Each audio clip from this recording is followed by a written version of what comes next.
IPL 2025ல கிட்டத்தட்ட வந்து 10 team ஆடிக்கிட்டு இருக்குது. அவங்களுக்கு நடுவுல மேட்ச் போடணும்னு சொல்லிட்டு இருக்கப்போ, நடுவுல வந்து மிட் ஆஃப் தி ஐபிஎல் டோர்னமெண்ட்ல பாத்தீங்கன்னா, ஒரு ட்ரை சீரிஸ் வந்து நடந்துட்டு இருக்குது. Mi versus CSK versus SRH. அதுல இன்னைக்கு பாத்தீங்க அப்படின்னா எம்ஐ வந்து ஒரு ஸ்டெப் அந்த லேட்ல இருந்து அதிகமா போயிருக்காங்க. அண்ட் அது மட்டும் இல்லாம இட்ஸ் ஹை டைம் திரும்பவும் நான் சொல்றேன், ரோஹித் சர்மாவை ப்ளீஸ் டிராப் பண்ணுங்க. ஸோ இது எல்லாத்தையும் பத்தி தான் இன்னைக்கு வீடியோல பேச போறோம். வணக்கம் மக்களே. வணக்கம் மக்களே. ஸோ இன்னைக்கு பாத்தீங்க அப்படின்னா எம்ஐ அந்த tri series MI versus CSK versus எஸ்ஆர்எச்ல ஃபர்ஸ்ட் அந்த ட்ரை சீரிஸ்ல ஃபர்ஸ்ட் மேட்ச் வந்து நடந்து முடிஞ்சிருக்குது. Mi versus SRH. அதுல வந்து ரொம்ப ரொம்ப கன்வின்சிங்கா வந்து எம்ஐ வந்து ஜெயிச்சிருந்தாங்க. பல மிஸ்டேக் வந்து கேவலமான மிஸ்டேக் பண்ணி அப்படி புரண்டு இப்படி புரண்டு குட்டிக்காரன் அடிச்செல்லாம் பண்ணாலுமே அதுக்கும் மேல நீ குட்டிக்காரன் அடிக்கிறியா நான் அந்தர்பட்டி அடிக்கிறேன்னு சொல்லி எஸ்ஆர்எச் ஒரு மாதிரி பண்ணி பாயிண்ட்ஸ் வந்து 2 பாயிண்ட் வந்து கொடுத்துட்டு போயிட்டாங்க. ஸோ இன்னைக்கு வந்து அதை பத்தி தான் பேச போறோம். ஃபர்ஸ்ட் வந்து மும்பை வந்து ஏன் ஜெயிச்சாங்க, அவங்க கிட்ட என்ன பாசிட்டிவ்ஸ் என்ன நீ சொல்லு என்னவா இருக்கும்ட்டு. எனக்கு வந்து இது நான் வந்து பாசிட்டிவ்ஸ் வந்து எழுதி வச்சிருக்கேன். எங்க அது எழுதிலாம் வச்சிருக்கியா? எனக்கு வந்து ஃபர்ஸ்ட் ஆஃப் ஆல் இந்த டைம் வந்து அவங்க ஜெயிச்சது வந்து மும்பைல வந்தாலே எப்பயுமே நம்ம வந்து சொல்ற அந்த டார்கெட் பாத்தீங்க அப்படின்னா ஒரு 190 200 பிளஸ் தான் எப்பவுமே சொல்லுவாங்க. ஏன்னா வாங்கடை பிச்சு நல்ல பேட்டுக்கு வந்து ஈஸியா வரும் அப்படின்னு இருக்கப்போ இன்னைக்கு அந்த பிச்சு கண்டிஷன்ஸ் சேஞ்ச் ஆச்சான்னு என்னன்னு சரியா தெரியல. மேபி கொஞ்சம் ஸ்லோவா இருந்துச்சா, பேட்டுக்கு சரியா வரல தெரியல. ஆனா பவுலிங் சூப்பரா போட்டாங்க. லைக் அந்த ஃபீல்டிங் மிஸ் பண்ணது அது இதெல்லாம் நம்ம அப்புறமா வருவோம். ஆனா 3 பேர் பவுலிங் போட்டது பவர் பிளேலே பும்ரா, சஹர், போல்ட் 3 பேர் போட்டது சூப்பரா இருந்துச்சு. அந்த 6 ஓவருக்கு 46 அந்த கடப்பாறை பேட்டிங் நான் அடிச்சா 300 தான் அடிப்பேன் அப்படி இப்படின்னு பேசிட்டு இருந்தாங்களே. 6 ஓவருக்கு 46 ரெஸ்ட்ரிக்ட் பண்ணதே அவங்களுக்கு மிகப்பெரிய பிரஷர். அது வந்து அவங்களுக்கு இருந்துச்சு ஒரு கிட்டத்தட்ட ஒரு ஈகோ ஹிட் ஆன மாதிரி இருந்திருக்கும். ஏன்னா 200 250 அடிச்சிட்டு இருந்தாங்களே 46 சுருக்கிட்டாங்களேன்ற மாதிரி பண்ணிருப்பாங்க. ஸோ அந்த பவுலிங் வந்து சூப்பரா இருந்துச்சு. ஃபீல்டுக்கு ஏத்த மாதிரி போட்டாங்க, கரெக்டா ஃபீல்டு வச்சிருந்தாங்க. அடிச்ச பால் பேட்லயே ஒன்றும் படாமல் இருந்துச்சு. அப்படி பட்டாலுமே அது டேரக்டா வந்து ஃபீல்டுக்கு தான் போச்சு. அந்த மாதிரி பவுலிங் போட்டுருந்தாங்க. அது சூப்பரா இருந்துச்சு 3 பேர் பவுலிங் போடுறத பாக்குறப்ப. ஸோ அதுதான் எனக்கு ஃபர்ஸ்ட் பாசிட்டிவ்.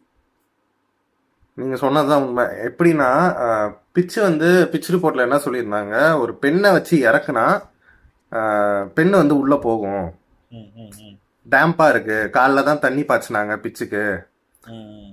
ஸோ அப்படி இருக்கனால இது வந்து கொஞ்சம் ஒரு ஹை ஸ்கோரிங் இதுவாக இருக்காது, கொஞ்சம் டேம்ப்னஸ் இருக்கனால பால் கொஞ்சம் இதாக தான் வரும், ஸ்கிட்டாகி வரும், நின்று வரும்ன்ற மாதிரி மாற்றி மாற்றி சொல்லிட்டு இருந்தாங்க.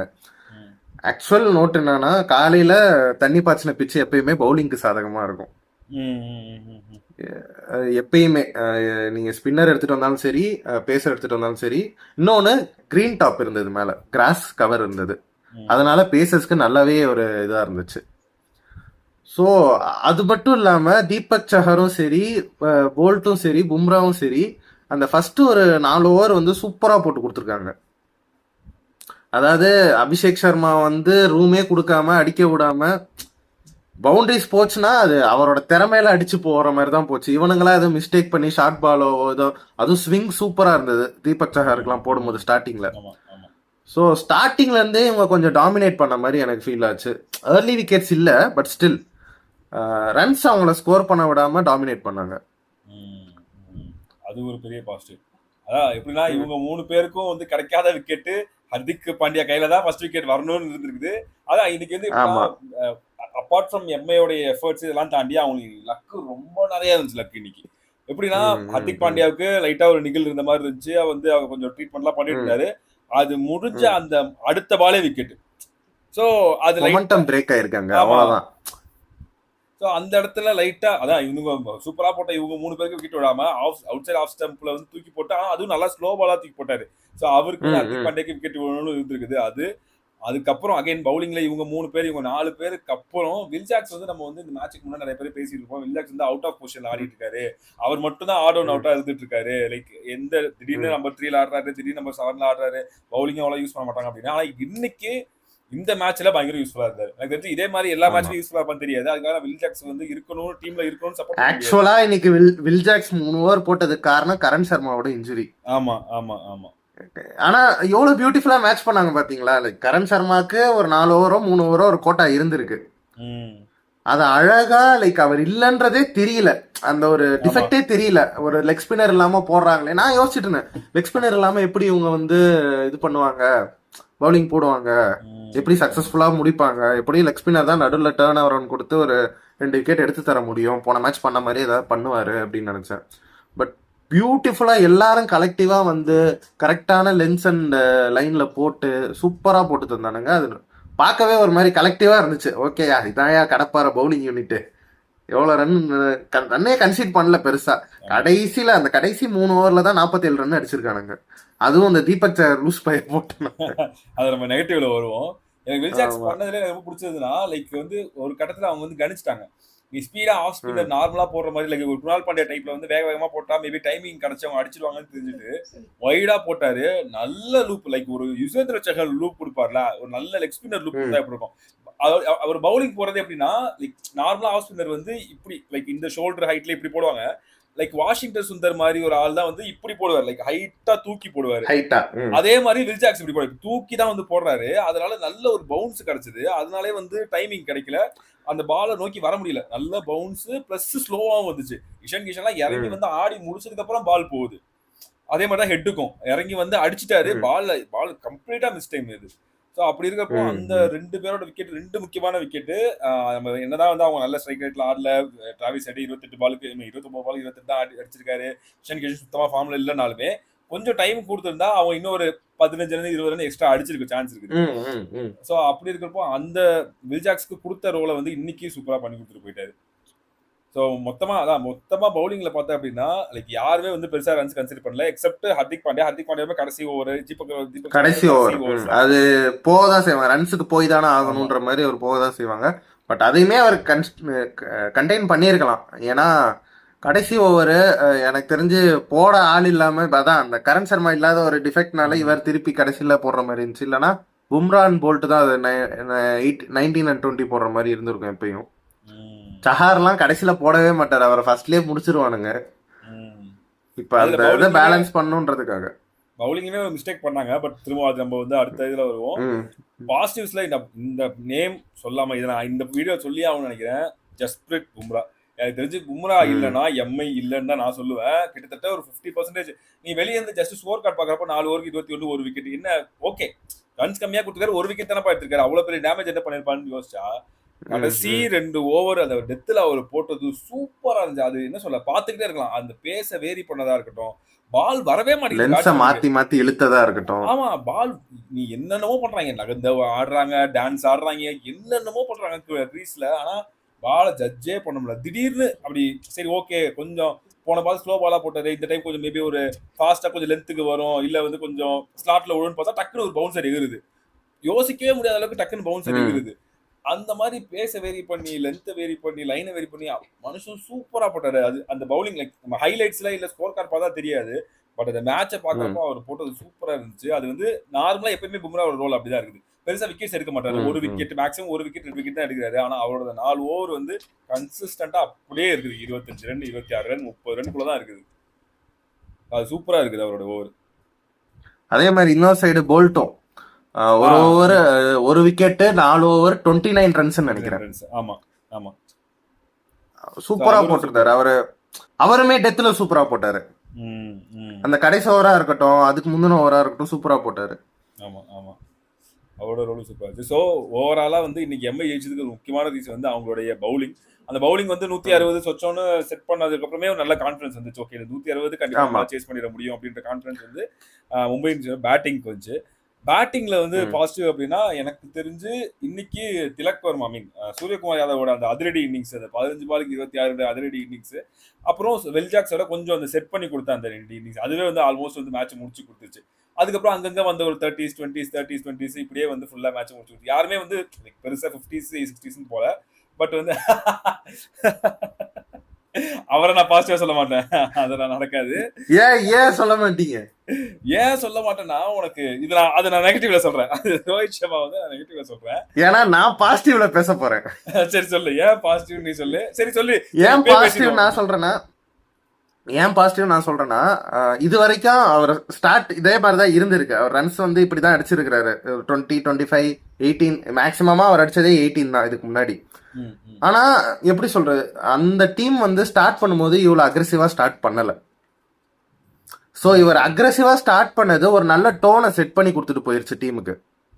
இவர் அவுட் ஆகும் போதே ஸ்கோர் வந்து 30 ஃபாலோ விக்கெட்ஸ்ல பாருங்க 30+ வந்துருச்சு. இவர் அவுட் ஆகும் போது 32க்கு 1 32க்கு 1 அதுவும் 3.4 3.5 ஓவர்ஸ் 3.5 ஓவர்ஸ்லயே அவர் 34 கொண்டு வந்துட்டாரு.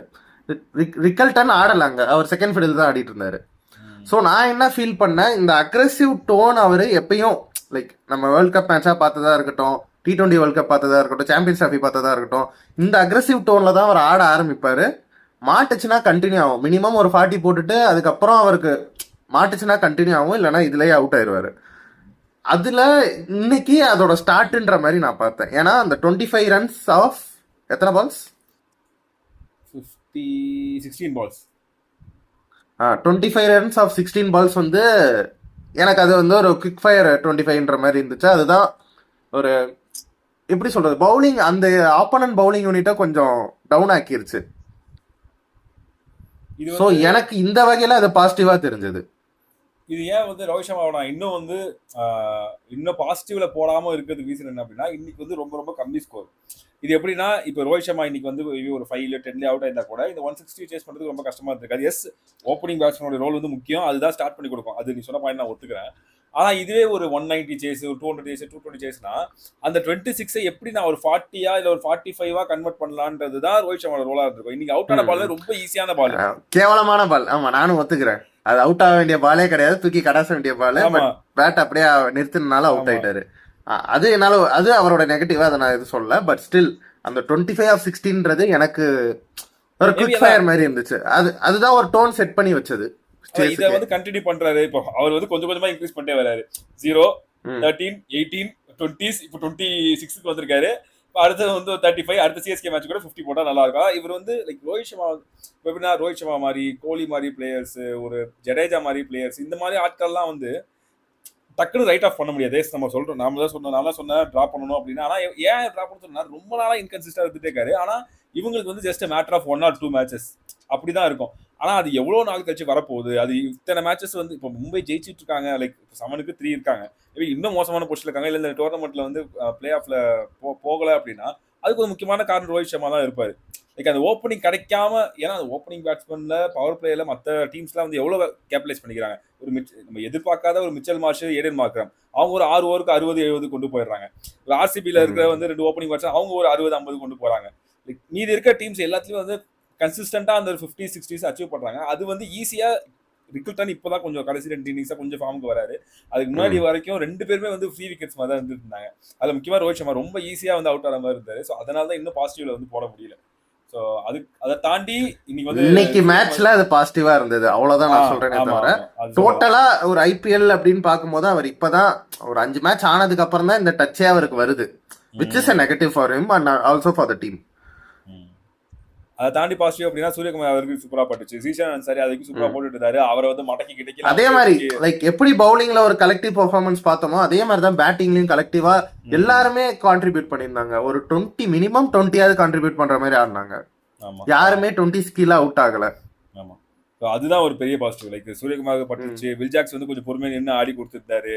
ரிக்கல்டன் கொஞ்சம் ஆடி கொடுத்தாரு. ரிக்கல்டனுக்கு லக் இருந்துச்சு. லைக் அதெல்லாம் ரொம்ப பெரிய லக். அவரு அவுட் ஆயிட்டு படிக்கட்டெல்லாம் ஏறி போயிட்டாரு. அதுக்கப்புறம் தம்பி நீங்க அவுட் இல்ல வாங்கன்னு சொல்லி கூப்பிட்டாங்க. அது ஒரு விஷயம். ஹர்திக் பாண்டியா வந்த உடனே டப்பு டிப்புன்னு அவரு ஒரு 9 பால் 21, நான் இது கடைசி வைக்கலாம் கொண்டு போக மாட்டேப்பா, நான் அடிச்சு முடிச்சிடறேன்னு சொல்லி அவர் வரப்பே ஆல்மோஸ்ட் மேட்ச் முடிஞ்சிச்சு. ரன் பால் தான் இருந்துச்சு, இருந்தாலும் சீக்கிரமா முடிக்கிறன்ற மாதிரி வந்து அவர் முடிச்சு கொடுத்தாரு. ஸோ இது எல்லாமே வந்து லைக் பேட்டிங்க்கு பெருசா இன்னைக்கு வந்து ப்ரெஷர் இல்லை. லைக் ஆல்மோஸ்ட் கொஞ்சம் கொஞ்சமா கிராஜுவலா அப்படியே நகர்த்தி கொண்டு போயிட்டாங்க. ஸோ இது வந்து எம்ஐக்கு வந்து ஒரு ஃபுல்லாக கலெக்டிவான பெர்ஃபார்மன்ஸாக இருந்துச்சு, நல்லா இருந்துச்சு. லைக் பார்க்கறதுக்கு ஓகே. லைக் ரெண்டு சைடுமே கான்ட்ரிபியூட், பேட்டிங் அண்ட் பவுலிங் ரெண்டுமே கான்ட்ரிபியூட் பண்ணிட்டாங்கன்றது வந்து நல்லா இருக்குது. ஸோ இது ஒரு பக்கம் இருந்தாலுமே அடுத்தது எஸ்ஆர்ஹெச் தோத்த டீமான எஸ்ஆர்ஹெச் வந்து எதனால தோத்தாங்க? ஸ்டார்ட்டே வந்து ஒரு மாதிரி தடுமாறி ஆரம்பிச்ச மாதிரி இருந்தது. ஏன்னா இதுக்கு முன்னாடி நம்ம எஸ்ஆர்ஹெச் ஆடி பார்த்துருக்கோம். கேவலமான பிச்சிலேயே ஓரளவுக்கு அட்லீஸ்ட் ஒருத்த விட்டாலும் பின்னாடி வந்து அந்த ஃப்ளோவை கொண்டு வந்துருவாங்க. அந்த மாதிரி வந்த உடனேவே ஒரு குவிக் பவுண்டரி அந்த மாதிரி எதுவுமே. அபிஷேக் சர்மா ஒரு ஆள் மட்டும், அவரும் கொஞ்சம் தடவி தான் ஸ்டார்ட் பண்ணாரு. பட் அவர் ஒருத்தர் தான் கொஞ்சம் எக்ஸ்ப்ளோசிவ் ஸ்டார்ட் கொடுத்தாரு. டிராவிஸ் ஹெட்டுக்கு படலை, அடுத்து வந்த ஐஷான் கிஷனுக்கு படலை, அடுத்து வந்த நிதிஷ்குமார் ரெட்டிக்கு படலை. வர்றவன் ஒருத்தனுக்கும் பட மாட்டேங்குது.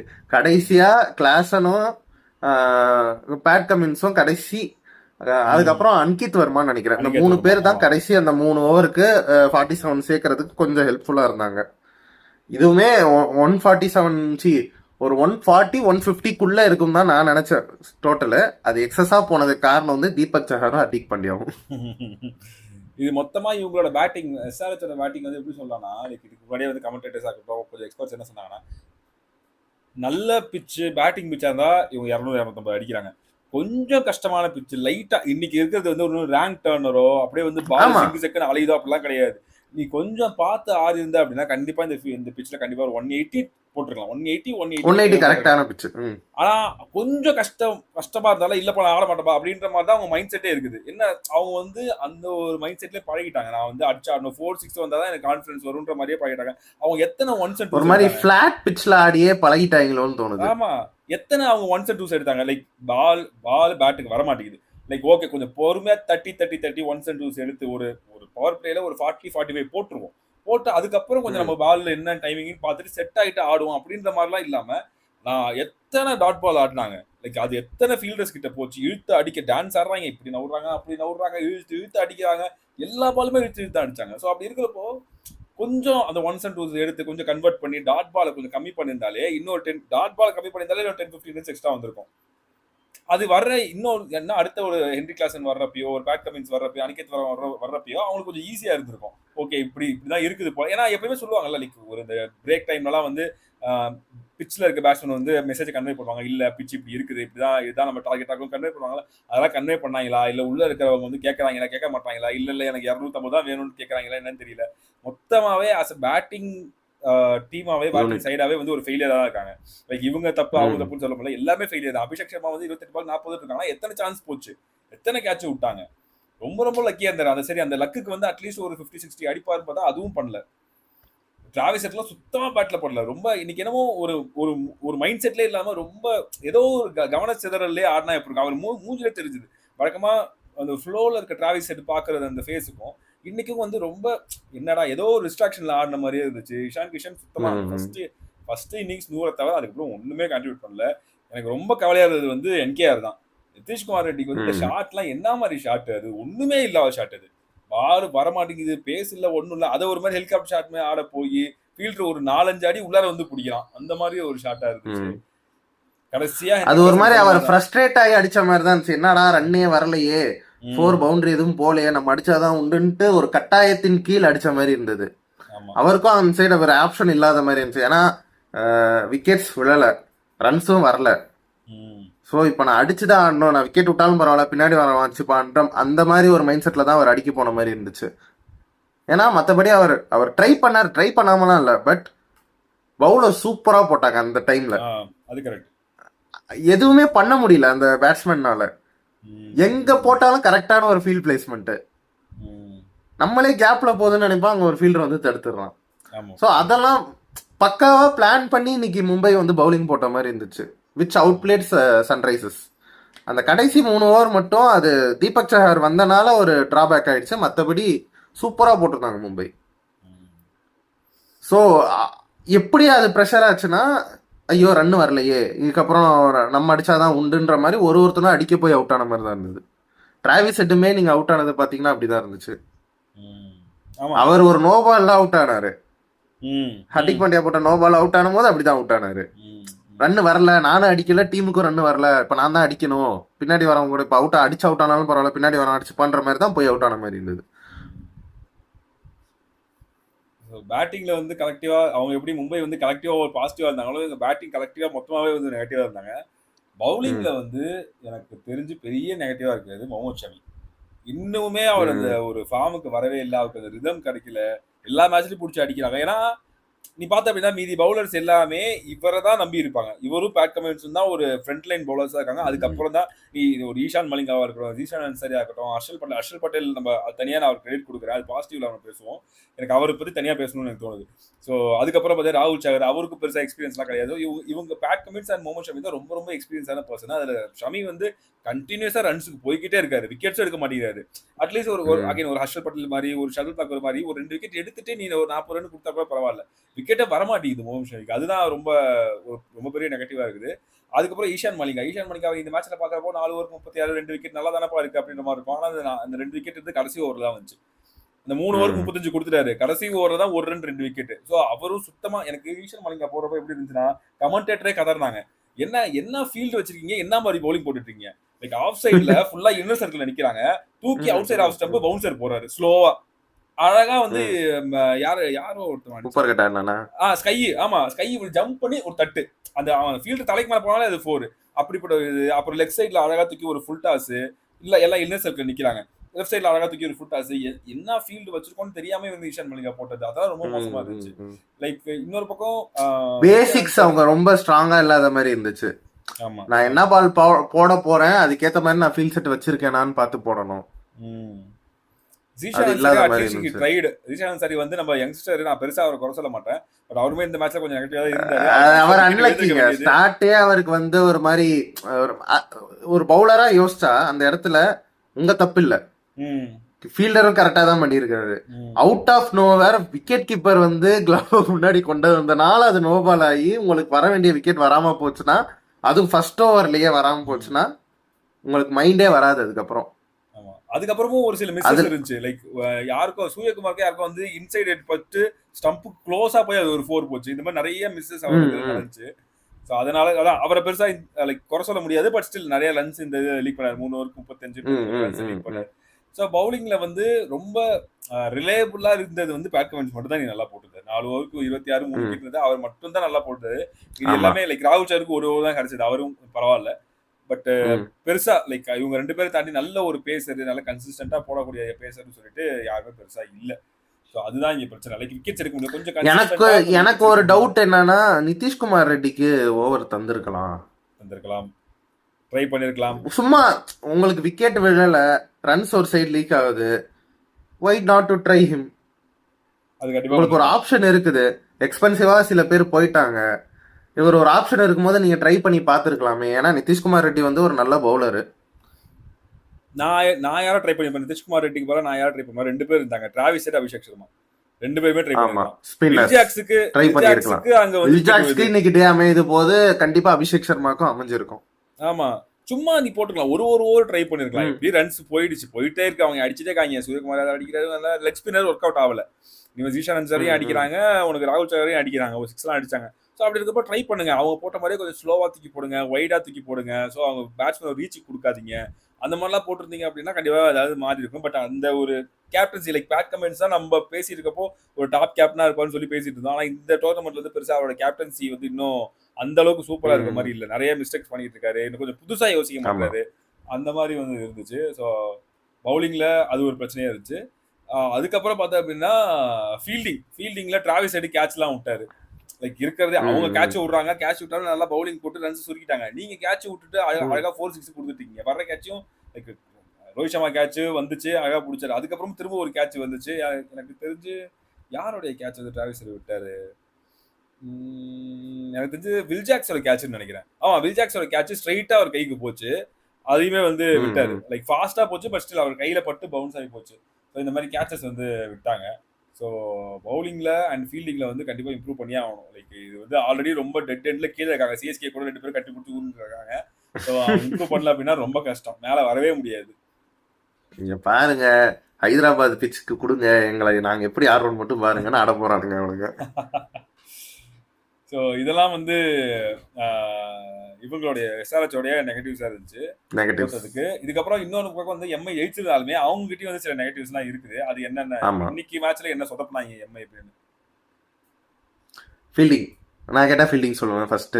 ஏன்னா ஃபர்ஸ்ட் பாலே தீபக் சஹர் ஸ்விங் ஆக்கி அபிஷேக் சர்மா எட்ஜ் ஆக்கி வில்ஜாக்ஸ்க்கு ஒரு கேட்ச், அழகான கேட்ச். அவர் நின்று இப்படி நீட்டி இருந்தாலே பிடிக்கக்கூடிய ஒரு கேட்ச், சப்பையா விட்டாரு அதை.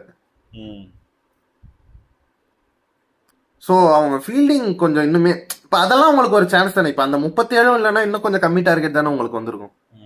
அபிஷேக் சர்மாவும் நீங்கள் தூக்கிட்டீங்கன்னா அதுக்கப்புறம் அடிக்கவும் இல்லை யாரும், நீங்கள் நல்லா போட்டீங்க. அப்படி இருக்கும்போது உங்களுக்கு அது இன்னும் கம்மியாக இருக்கும்ல டார்கெட்டு. இன்னொரு பக்கம் கரண் சர்மா 2 கேட்ச் விட்டாரு. எனக்கு என்னன்னா ஒரு கரண் சர்மா ரொம்ப எப்படி ஏதோ பயந்துட்டு எடுக்கிற மாதிரி இருந்துச்சு எனக்கு கரண் சர்மா பண்ணது. பால் வந்தனே முட்டி போட்டாரு, கேட்ச் முன்னாடியே நின்ன இடத்துல இருந்தே பால் வரணும்னு வெயிட் பண்ணிட்டு இருக்காரு. ஒரு 2 ஸ்டெப் முன்னாடி போய் எடுக்கணும். அவர் கைக்கு வர கேட்ச் தான் அது. 2 ஸ்டெப் முன்னாடி இருந்தா அவர் கையில அது. அவர் முட்டி போடணும்னு கூட அவசியம் இல்லை, லோவா எடுத்துடலாம் அப்படியே. அந்த மாதிரி ஒரு பொசிஷன்ல தான் வந்துச்சு. அவர் ஐயோ எதுவும் என்ன சொல்லிடக்கூடாதுன்னு படுத்துடுறாரு. அடுத்த பால் கையில அடி வாங்கிட்டு ஸ்டிச்சஸ் வாங்கிட்டு போயிட்டாரு. ஆமா. எனக்கு என்னன்னா ஹர்திக் பாண்டியா இந்த மேட்ச் சூப்பரா கேப்டன்சி பண்ணாரு. லைக் பவுலிங் சேஞ்சஸ் எல்லாமே நல்லா இருந்துச்சு. பட் அந்த இடத்துல எனக்கு ஒரு சின்ன மிஸ்டேக்கா படிச்சுன்னா, அதே பொசிஷன்ல தான் கரண் சர்மா ஒரு கேட்ச விடுறாரு. அந்த இடம் வந்து ஒரு முக்கியமான பொசிஷன். ஏன்னா டிராவிஸ் ஹெட் ஆகட்டும், அபிஷேக் சர்மா ஆகட்டும், நல்ல லெக் சைட்ல அந்த இடத்துல நல்லா அடிக்கக்கூடிய ஆட்கள் அந்த இடத்துல நல்ல ஃபீல்டு அடிக்க வச்சிடும். லைக் போத் அந்த வி ஷேப்ல இருப்பாங்க, ஆஃப் சைடு சரி லெக் சைடு சரி, அந்த வி ஷேப்ல இருக்க ஃபீல்டர்ஸ் வந்து ரொம்ப முக்கியமான ஃபீல்டர்ஸ். அந்த இடத்துல ஒரு ஸ்கை மாதிரி ஒரு ஆளு, பாண்டியா மாதிரி ஒரு ஆளு, வில் ஜாக்ஸ், ரிக்கிள்டன் இந்த மாதிரியான பிளேயர்ஸை நிக்க வச்சுட்டு கரண் சர்மா பிளேயர்ஸ் வந்து கொஞ்சம் லாங் அங்க நிக்க வச்சா யாரு விக்கெட் கீப்பிங் நிப்பா? சாரி இந்த மாதிரியான பெரிய நல்ல ஃபீல்டர்ஸ் வந்து நிக்க வச்சுட்டு கரண் சர்மாவை வந்து கொஞ்சம் லாங்ல அந்த மாதிரி நிக்க வச்சிருக்கலாம். லைக் அந்த அந்த இடத்துல வந்து ஒரு சின்ன மிஸ்டேக் பண்ணிட்டாங்களோ அந்த மாதிரி இருந்துச்சு. அடுத்தது யார எங்க பிளேஸ் பண்ணுன்றதுல கொஞ்சம் கன்ஃபியூஸ் ஆயிருக்கலாம். மேபி அது ஒரு இடம் தான் எனக்கு தெரிஞ்சு. மத்த இடத்துல எல்லாம் கரெக்டான ஃபீல்டர்ஸ் தான் நின்னுட்டு இருந்தாங்க. அந்த இடத்துல ஓகே. அடுத்தது எனக்கு மிஸ்டேக்கா பட்டது அப்படின்னா இவங்களோட டெத் பவுலிங் பும்ராவை தவிர இன்னைக்கு போல்ட் நல்லா போட்டாரு. பட் சில நேரங்கள்ல அவரும் வந்து ரன்ஸ் லீக் பண்றாரு. ஆமா. அதுக்கப்புறம் வந்து தீபக் சஹர் தான் வந்து போட்டோன்றப்போ டெத் பவுலிங் வந்து கொஞ்சம் ஒரு ஒரு சீசா மாதிரி ஒரு ஆட்டம் கண்டுட்டு தான் இருக்குது. அது வரைக்கும் நல்லா கொண்டு போயிடறாங்க. கடைசி ஒரு 4 ஓவர் 3 ஓவர் 40 ரன் 50 ரன்ன்றது வந்து ஓகே. இன்னைக்கு வந்து அந்த ஒரு 17 ஓவர் வரைக்கும் 120 தான் எடுத்துருக்காங்க. மேபி இன்னும் கொஞ்சம் நல்லா பேட்டிங் ஆடுற டீம் வந்து ஒரு 17 ஓவருக்கு ஒரு 140 ஒரு 150 நடிச்சிருந்தாங்கன்னா கடைசி 5 ஓவர்ல இல்ல 4 ஓவர்ல 50 ரன் கொடுத்தாங்க ஈஸியா. ஸோ 200 210 ஆப்போனன்ட் டீம் ஈஸியா கிடைச்சிடும். ஸோ அது வந்து கொஞ்சம் பிரச்சனையா இருக்கு. தீபக் சஹரை வந்து டெத்துக்கு வைக்காம ஃபர்ஸ்ட் மிடில் ஓவர்ஸ்குள்ளே வந்து முடிச்சுறது நல்லது. மேபி வந்து ஹர்திக்குமே ரன்ஸ் லீக் பண்றாரு. ஸோ அந்த இடத்துல ஏதாவது ஒரு சார்ட் அவுட் பண்ணி எப்படியாவது வந்து கொஞ்சம் அதை இம்ப்ரூவ் பண்ணதான் உண்டு. இல்ல எனக்கு தெரிஞ்சு இன்னைக்கு அந்த கரண் சர்மா வந்து இன்ஜுரினால போனதுனாலயே அவங்க கொஞ்சம் அவங்களோட பவுலிங் ஆர்டர் கொஞ்சம் அவங்களுக்கு ஏத்த மாதிரி மாத்திக்கிட்ட இது இருந்துச்சு. சாண்ட்னருமே யூஸ் பண்ணல. சாண்ட்னருக்கு ஒரு தானே கொடுத்துருக்காங்க. அதுதான் சொல்றேன். சாண்ட்னருக்கு எனக்கு தெரிஞ்சு கரண் சர்மாக்கு பதிலாக சாண்ட்னர் நல்லா தான் போட்டார். ஒன்னும் கேவலமாலாம் போடல. அவருக்கு இன்னும் 2 ஓவர் கொடுத்துருக்கலாம். இன்னும் 2 ஓவர் கொடுத்துருக்கலாம். அழகா 3 ஓவர் அவர் போடுவாரு. மேபி கிளாஸ் இருந்தாருன்றதுனால பயந்துட்டாங்களா? இருக்கலாம். அந்த ஒரு இதுவும் இருக்கு. ஏன்னா அவர் ஸ்பின்னர்ஸ்க்கு சூப்பரா போகக்கூடிய ஒரு பேட்ஸ்மேன். எஃபர்ட்லெஸ்ஸா 6 அடிப்பாரு ஸ்பின்னர். நீங்க தீபக் சஹரே அவர் எஃபர்ட்லெஸ்ஸா தான் அடிச்சாரு. தீபக் சஹரே ஸ்பின்னர் மாதிரி தான் ஆடினாப்ல. ஆமா. சோ அது யோசிச்சிருப்பாங்க. பட் ஸ்டில் கொஞ்சம் ஏர்லியா நீங்க சாண்டரை யூஸ் பண்ணிருக்கீங்க. இன்னும் ஒரு ஓவராவது கொடுத்துருக்கலாம் எக்ஸ்ட்ரா. ஆமா. சோ அந்த தீபக் சஹர் போட்ட ஓவர் வந்து டேலி ஆயிருக்கும். ஒரு ஓவர் அவர் போட்டிருந்தா பின்னாடி அந்த ஓவர் டேலி ஆயிருக்கும். அழகா இவங்க 3 பேரே போட்டிருக்கலாம். ஸோ இந்த மாதிரிலாம் மிஸ்டேக்ஸ், இந்த ஃபீல்டிங்கில் பண்ணுற மிஸ்டேக்ஸ், இந்த நோபால் ஹர்திக்கோட நோபால், லைக் இன்னைக்கு வந்து இது எதுவுமே வந்து எஸ்ஆர்எச் வந்து கேபிட்டலைஸ் பண்ணிக்கல. நீ யோசிச்சு பாருங்க, இத்தனை சான்சஸ் வந்து இன்னொரு நல்ல டீம்கிட்ட, ஒரு எல்எஸ்சி மாதிரி ஒரு டீம்கிட்ட, இல்லை ஜிடி மாதிரி ஒரு டீம்ல நீ சாய் சுதர்ஷனுக்கு இத்தனை சான்ஸ் கொடுக்குற, பட்லருக்கு இத்தனை சான்ஸ் கொடுக்குற, இந்த மாதிரி டாப்ல இருக்கிற இந்த 3-4 டீம்ஸ்ல ஏதாவது ஒரு டீமுக்கு இந்த மாதிரி விட்டுருந்த அப்படின்னா, இப்போ ஆடுறது கடைசி பாட்டம்ல இருக்கிற 3 டீம்ல 2 டீம், இதே டாப்ல இருக்கிற 4 டீம் 5 டீம் நீ வந்து சான்சஸ் கொடுத்தது அப்படின்னா அவங்க எங்கேயோ கொண்டு போயிருப்பாங்க. ஸோ இது இந்த மாதிரியான மிஸ்டேக்ஸோட நீ வந்து பிளே ஆஃப்ஸ் போகணும், நீ வந்து கப் அடிக்கணும்னு நினைக்கிறது வந்து ரொம்ப கஷ்டம். ஸோ இதை வந்து இவங்க கண்டிப்பாக மாற்றிக்கிட்டே ஆகணும். ஸோ இந்த நெகட்டிவ்ஸ்லாம் கண்டிப்பாக திருத்திட்டே ஆகணும். இதுதான் வந்து இவங்களோட நெகட்டிவ்ஸ். ஆமாம். எஸ்ஆர்எச்சோடைய பாசிட்டிவ்ஸ், அங்கங்கே ஏதாவது பாசிட்டிவ்ஸ் இருந்துச்சு அப்படின்னா அது என்னென்ன?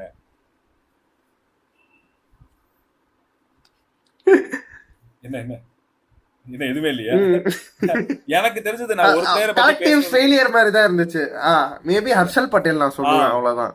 ஹர்ஷல் பட்டேல் நம்ம ஒரு சில பிளேயர்ஸ் இதையே தனியாக பேச நினைக்கிறோம். அப்போ ஒரு சில பிளேயர்ஸ்க்கு வந்து நம்ம அந்த ரெஸ்பெக்ட் கொடுக்கவே மாட்டேங்கிறோம். லைக் ஒரு ஷர்துல் தாக்கூர் மாதிரி ஒரு பிளேயர் இருக்கு, ஒரு ஹர்ஷல் பட்டேல் மாதிரி ஒரு பிளேயர் இருக்கு, ஒரு சந்தீப் சர்மா மாதிரி ஒரு பிளேயர் இருக்கு, ஒரு ஹர்ப்ரீத் பார் மாதிரி ஒரு பிளேயர் இருக்கு. இவங்கெல்லாம் வந்து கடைசிக்கு வெளியே வர மாட்டேங்கிறாங்க. இப்போ சாய் சுதர்ஷன், சாய் கிஷோர், எனக்கு என்னன்னா அபிஷேக் சர்மா வந்து ஒரு 140 130 அடிச்சோடனே அவன் தான் பெரிய இவன்ற மாதிரி ஐபிஎல்ல அட்வர்டைஸ்மெண்ட் கொடுத்தாங்களாமே. லைக் வந்து ஓஜி சர்மா, இவர் ஆர்ஜி சர்மா அப்படின்ற மாதிரி கம்பாரிசன் பண்ணி வீடியோ போட்டாங்களாம். சாய் சுதர்ஷன் ஒருத்தர் வந்து கன்சிஸ்டன்டா 50s அடிச்சுக்கிட்டே இருக்காரு. ஸோ அவருக்கு வந்து இந்த பெருசா அந்த பிஆர் டீம் இல்லாதனால பெருசா அவர் வந்து அட்வர்டைஸ்மெண்ட் மாதிரி இல்ல, அவர் இந்த மாதிரி இந்த லெட்டர் எடுத்து காமிக்கிறது இந்த மாதிரி விஷயம்லாம் பண்ண மாட்டாரு. மேட்சுக்கு வந்தோமா ஆடி கொடுத்தோமா போனோமான்னு இருக்காரு. அதே மாதிரிதான் சாய் சுதர்ஷன் சரி, சாய் கிஷோரும் சரி, பவுலிங்ல அவர் வந்து 2 சாயும் வந்து சூப்பரா பண்றாங்க. ஸோ அப்படி அவங்களாம் வந்து இந்த வித்த காட்டுறதுலாம் கிடையாது. வந்தாங்க, மேட்ச் ஆடுறாங்க, போறாங்கன்றப்போ அவங்களுடைய பெர்ஃபார்மன்ஸ் வந்து பெருசா வெளியே தெரிய மாட்டேங்குது. இவர் ஒருத்தர் 140 அடிச்சோடனே ஆஹா அப்படின்னு மாதிரி பேச ஆரம்பிச்சிடறாங்க. அதே மாதிரி தான் இவங்க பவுலர்ஸுமே, ஹர்ஷல் பட்டேலுமே 2 டைம் ஐபிஎல் வந்து பர்பிள் கேப் ஹோல்டர். அதெல்லாம் சாதாரணமான விஷயம் கிடையாது. ஸோ அப்படி இருக்கப்போ அவரை வந்து நம்ம இன்னும் இன்னும் கொஞ்சம் பெருசா பேசணும், இன்னும் கொஞ்சம் அவர் இந்தியன் டீம்ல மேபி சான்ஸ் கிடைச்சா நல்லா இருக்கும்ன்றது என்னோட இது. ரன்ஸுக்கு போறாரு, ஆனா இன்னுமே அவர் ஸ்லோ பால் தான் போறாரு. ட்ரை பண்றாரு நிறைய. ஆமா, ட்ரை பண்றாரு. அது திருப்பி விடுறதா இருக்கட்டும், நக்கிள்ல போட்டு போடுறதா இருக்கட்டும், பேக் ஆஃப் த ஹேண்ட்ஸ் போடுறதா இருக்கட்டும், எக்ஸிகியூஷன் கரெக்டா இருக்கு. இப்போ ரிக்கல்டன் விக்கெட்லாம் கரெக்டா பார்த்து எடுத்தாரு. ஏன்னா ரெண்டு ஃபோர் போயிடுச்சு அவர் நார்மல் பால் போட்டது. சரி திருப்பி விடுவோம் அப்படின்ட்டு எங்கனாலும் போட்டு அவர் திருப்பி இருக்கலாம். லைக் அவர் இன்சைட் த பாடியோ இல்லை கொஞ்சம் பக்கத்துலயோ ஒரு ஸ்லாட்ல போட்டு திருப்பி இருக்கலாம். வைடா ஆஃப் ரொம்ப வைடா, லைக் அவன் நீ ரீச் ஆயிடாண்டா அடிக்கணும், நீ அப்படி அடிச்சனா அவுட்ரா அப்படின்ற மாதிரி திருப்பி விட்டாருங்க. அது வந்து ஒரு அவுட்ரேஜியஸ் மூவ். அது சூப்பரா இருந்துச்சு. அது பார்க்க நல்ல ஒரு பிளானிங் இருந்தது. சரி லெஃப்ட் ஹேண்டருக்கு இந்த லென்த்ல கொஞ்சம் வைடிஷா போட்டு திருப்பி விட்டோம்னா அவனும் ஷாட்டுக்கு போனானா கண்டிப்பா மேல கூட தான் ஏறும், அவுட்டு அப்படின்ற மாதிரி பிளான் பண்ணி போட்டாரு. அடுத்து ஹர்ஷல் பட்டேலை தாண்டி பாசிட்டிவ்னா பேட் கமின்ஸ். ஒரு கேப்டனா வந்து இந்த டைம் ஒரு ஃபெயிலியர் இருந்தாலுமே ஒரு பேட்ஸ்மேனா கடைசியில ஒரு பவுலரா ரன்ஸ் அடிக்கிறது, பவுலரா வந்து ஒரு முக்கியமான 2-3 விக்கெட் எடுக்கிறது. ஸோ இது எல்லாமே கன்சிஸ்டன்டா பண்றாரு. வழக்கமா பவுலிங்ல கொஞ்சம் ஆஃப் கலரா இருப்பாரு, கேப்டன்சில சூப்பரா பண்ணிருப்பாரு போன வருஷம் தான். இந்த டைம் கேப்டன்சி சொதப்பிடுறாரு. பவுலிங் அண்ட் பேட்டிங்ல ஒரு பிளேயரா வந்து நல்லா பண்றாரு, ஒரு ஆல்ரவுண்டரா நல்லா வந்து பண்ணி கொடுக்குறாரு. அது வந்து ஒரு பாசிட்டிவா இருக்குது. கிளாசன் லைட்டா ஃபார்முக்கு வந்தாரு, அது கொஞ்சம் அவர் கடைசியில அந்த ஒரு 6-4 எல்லாம் கிடைச்சது அவருக்கு லைட்டா ஒரு கான்ஃபிடன்ஸ் கொடுத்துருக்கும். இந்த மாதிரி அங்கங்க தேடி தேடி வந்து சொல்லலாம். ஜீஷான் அன்சாரி ரொம்ப நல்லா போடுறாரு. கொஞ்சம் அவர் வந்து பேக் பண்ணி இன்னும் கொஞ்சம் பாசிட்டிவா அவர் போட்டாரு. அந்த ஆரம்பத்தில் டிஸ்ட்ராக்ட் ஆயிட்டாரு. பட் அதுதான் வந்து எனக்கு எக்ஸ்பீரியன்ஸ் வந்து கத்துக் கொடுக்கணும்னு நினைக்கிறேன். இன்னும் அடுத்த மேட்சஸ் அதான் மறந்துட்டு நம்ம வந்து இன்னும் நல்லா போடணும்னு சொல்லி போட்டோம். இதே இடத்துல சஹால் இருந்திருந்தா சீன் வேற. ஆமா ஆமா, இவர் புது ஆளு, ஒரு புது இடம்ன்றதுனால அந்த மைண்ட் செட் திருப்பி நம்மளுக்கு வந்துட்டு ஐயோ என்னடா விக்கெட் ஃபர்ஸ்ட் ஓவர்லயே நம்மளுக்கு விக்கெட் வர வேண்டியதே போயிடுச்சேன்றதுல யோசிச்சே தான் நம்ம போட்டுட்டு இருக்கோம். ஸோ அதே சஹால் இருந்தா அதை டேக்கிள் பண்ணி சரி அடுத்த பால் விக்கெட் எடுப்போம், அடுத்த ஓவருக்குள்ள விக்கெட் எடுப்போம் அப்படின்ற மாதிரி அவர் யோசிச்சு திருப்பி பேக் டு ட்ராக் வந்துருவாரு. ஸோ ஒரு நியூ பவுலரு, ஒரு இன்எக்ஸ்பீரியன்ஸ் பவுலர்ன்றதுனால அது கொஞ்சம் அது இருக்கதான் செய்யும். அது எதுவும் பண்ண முடியாது, ஸ்டார்டிங்கிறதுனால எக்ஸ்பீரியன்ஸ் சொல்லித்தரும். ஸோ இதெல்லாம் தான் வந்து நமக்கு இன்னைக்கு வந்து positives and negatives of both teams. இதில் இன்னைக்கு வந்து best batter and best bowler யார் வந்து பெஸ்ட் பேட்டர்? பெஸ்ட் பேட்டர் ஓஹோ சொல்ல மாட்டேன், சும்மா சொல்றேன். பெஸ்ட் பேட்டர் நம்ம இந்த மேட்ச் மட்டும்னு பார்த்தா கண்டிப்பா ரோஹித் சர்மா சொல்லலாம். ஸ்டார்ட் கொடுத்ததுக்கு வந்து கண்டிப்பா ரோஹித் சர்மா சொல்லலாம். அதே மாதிரி ஈக்குவலி வந்து சூரியகுமார் யாதவும் சொல்லலாம். பட் எனக்கு தெரிஞ்சு மிடில் கொஞ்சம் அந்த 2 விக்கெட்ஸ் எல்லாம் போயிட்டு வில் ஜாக்ஸ் ஒரு பக்கம் அடிச்சு கொடுத்தாருல, அவரு வந்து அதனாலதான் நான் வில் ஜாக்ஸ் சொன்னேன். Will Jacks best batter. Best bowler அதுவும் அவர்தான். பும்ரா. ஓகே பும்ரா கண்டிப்பா. அது அந்த 21 ரன் 4 ஓவர்ன்றது ரொம்ப குரூஷியல் அது. அதனால நான் பும்ராக்கு போறேன். மேபி எனக்கு தெரிஞ்சு வில் ஜாக்ஸ் வந்து அவுட் ஆஃப் சிலபஸ்ல வந்து போட்டாரு. ஆமா, வில் ஜாக்ஸ் நல்லா போட்டாரு, நான் இல்லன்னு சொல்லல. பட் ஸ்டில் வில் ஜாக்ஸ் எதனால நான் சொல்லுவேன் அப்படின்னா, ஒரு பாயிண்ட் அவரு ஹெல்ப் பண்ணிச்சு அப்படின்னாலுமே அவர் ஆரம்பத்திலே வந்து ஒரு மாதிரி அவருக்கு மைண்ட் அப்செட்டாக இருந்துச்சு. நல்லா கேட்ச விட்டோம். அவர் வந்து அந்த கேட்ச் மட்டும் இல்ல, அதுக்கப்புறம் ஒரு ஓவர் த்ரோவே வந்துச்சு, அது விக்கெட் கீப்பர் தாண்டி இவர்கிட்ட வந்து அதையும் விட்டாரு. ஆமா, இப்படி அது விட்டுக்கிட்டே இருந்தாரு. அதுக்கப்புறம் ஒரு டைம் பவுலிங் போறப்ப டிராவிஸ் ஸ்ட்ரைட்ல அடிச்சாரு, அதுவும் இப்படி பண்ணாரு, போயிடுச்சு. அது இந்த மாதிரி தொடர்ந்து அப்படி போயிட்டு இருந்துச்சு. அந்த இடத்துல அவரோட எக்ஸ்பீரியன்ஸை காட்டினார். இல்ல நான் விக்கெட் எடுத்து கொடுக்குறேன்ற மாதிரி ஒரு 2 விக்கெட் முக்கியமான விக்கெட் எடுத்தாரு. ஸோ அதனால நான் வந்து வில் ஜாக்சன் சொல்லுவேன். மற்றபடி ஜஸ்பிரித் பும்ரா அவர் எப்பயுமே எல்லா மேட்சுமே அவருக்கு வந்து மேன் ஆஃப் தி மேட்ச். நான் ஏன் பும்ரா சொல்றேன்னா, இவர் பவுலிங்ல கொடுத்த பிரஷர்னாலதான் வில் ஜாக்ஸ் அட்டாக் பண்ண போனோம்னு பேட்ஸ்மேனுக்கு தோணி வில் ஜாக்ஸ்க்கு விக்கெட் விழுது. அதனால மட்டும்தானே ஒழிய மற்றபடி வில் ஜாக்ஸ் நீங்க நல்லா தான் போட்டாரு, ஃபிளைட் பண்ணி சூப்பரா தான் போட்டாரு. But still Bumrah deserves it, அந்த மாதிரி நான் சொல்றேன். ஸோ இதெல்லாம் தான் வந்து இன்னைக்கு எம்ஐ வெர்சஸ் எஸ்ஆர்ஹெச்ல அந்த ட்ரை சீரிஸோடைய ஃபர்ஸ்ட் மேட்சுக்கான வந்து எங்களோட ரிவ்யூ. ஸோ இதுக்கப்புறம் வந்து இன்னும் அடுத்தடுத்து வந்து மேட்சஸ் இருக்குது. எம்ஐக்கும் சரி, சிஎஸ்கேக்கும் சரி, எஸ்ஆர்ஹெச்சுக்கும் சரி, இதுக்கப்புறம் மேட்சஸ் இருக்குது. அதை பற்றி நாங்கள் வந்து அடுத்த வீடியோவில் பேசுகிறோம். அதில் யார் ஜெயிப்பாங்க, டாப் 4ல் இருக்கவங்க அப்படி டாப் 4ல கண்டினியூ ஆவாங்களா, இல்லை வந்து பாட்டம் 4ல் இருக்கவங்க யாராவது, பாட்டம் 6ல் இருக்கவங்க யாராவது ஒருத்தர் 2 பேர் மேலே வந்து நம்ம சர்ப்ரைஸ் பண்ணுவாங்களா, என்ன ஏதுன்றது வந்து அடுத்த வீடியோவில் நம்ம பேசலாம். ஸோ இந்த வீடியோ வந்து உங்களுக்கு பிடிச்சதா லைக் பண்ணுங்கள், ஷேர் பண்ணுங்கள். இதே மாதிரி நாங்கள் ஏதாவது இம்ப்ரூவ் பண்ணிக்கலாம் அப்படின்னா கமெண்ட் சொல்லுங்கள். உங்களோட கமெண்ட்ஸ் என்னன்றது வந்து, உங்களோட ஒப்பீனியன் என்னன்றது வந்து கமெண்ட் செக்ஷன் சொல்லுங்கள். அண்ட் இந்த வீடியோ பிடிச்சிருந்தா லைக் பண்ணுங்கள், ஷேர் பண்ணுங்கள், சேனல் சப்ஸ்கிரைப் பண்ணிட்டு பக்கத்தில் இருக்க பெல்லைக்கான கிளிக் பண்ணிட்டு ஆல் ஆப்ஷன் சூஸ் பண்ணிட்டு தேங்க்ஸ் பட்டன் கிளிக் பண்ணி உங்களால் முடிஞ்ச வந்து காணிக்கையை வந்து செலுத்துங்க. அடுத்த வீடியோவில் வந்து உங்களை மீட் பண்ணுறோம். நன்றி, வணக்கம்.